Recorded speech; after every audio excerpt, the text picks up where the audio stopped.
चला तर आज करूया मस्त असं चमचमीत सांबार राईस. कधी स्वयंपाकाचा कंटाळा आला तर आपण काय करतो, खिचडी बनवतो. तर खिचडीऐवजी तुम्ही असा सांबार राईस बनवा, मस्त लागतो चवीला. तर इथे मी घेतले तांदूळ आणि घेतले डाळ. तर डाळ ही मी तुरीची डाळ घेतली आहे. तांदूळ आणि डाळीचं प्रमाण हे तुम्ही कमी जास्त तुम्हाला किती हवं तसं तुम्ही घेऊ शकता. त्यात पाणी घालायचं आणि हे डाळ तांदूळ आपल्याला 2-3दा स्वच्छ धुवून घ्यायचे. धुतल्यानंतर हे जरा आपण थोडं बाजूला ठेवूया. तर कुकरमध्ये मी तेल गरम केलंय, त्यात घालायचं राई आणि जिरा. तर राईस आपण कुकरमध्ये बनवतोय. नंतर त्यात घालायचा कांदा आणि हिरवी मिरची आणि लाल मिरची. नंतर थोडंसं आपण त्यात घालायचा कढीपत्ता आणि थोडंसं हिंग घालायचं आणि हे एकदा आपण फिरवून घ्यायचं. आता कांदा आपल्याला खूप असा शिजवायचा नाही, तो आपल्याला कच्चाच ठेवायचा आहे.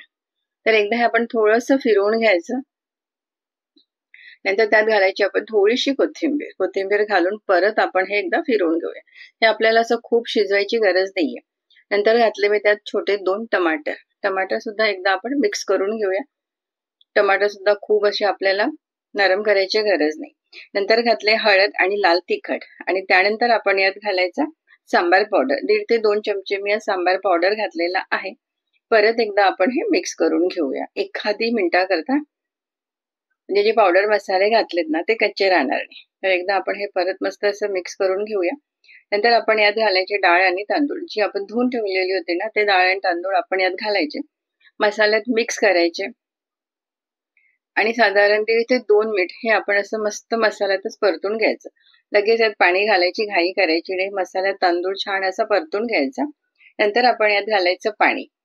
तर पाणी यात थोडं जास्त घालायचं, म्हणजे आपण खिचडी कसा करतो ना तसं आपण हा राईस बनवणार आहोत.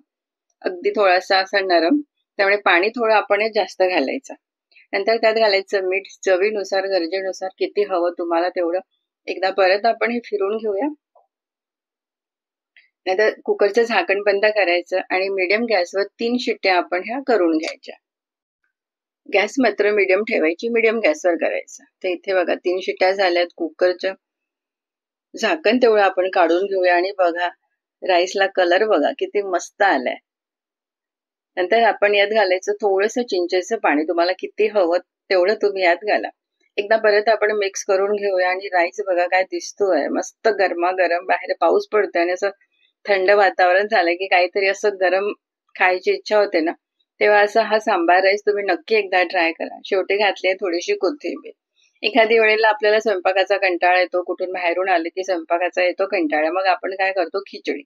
तर खिचडी करण्याऐवजी तुम्ही असं सांबार राईस बनवला ना मस्त लागतो. कधी कधी काय होतं खिचडी सुद्धा खायचा आपल्याला कंटाळा येतो, पण हा सांबार राईस अगदी मस्त बनवतो, मस्त लागतो. आणि हा जर राईस बनवला ना त्याच्यानंतर त्याच्यासोबत दुसरं काहीही बनवायची गरज नाही.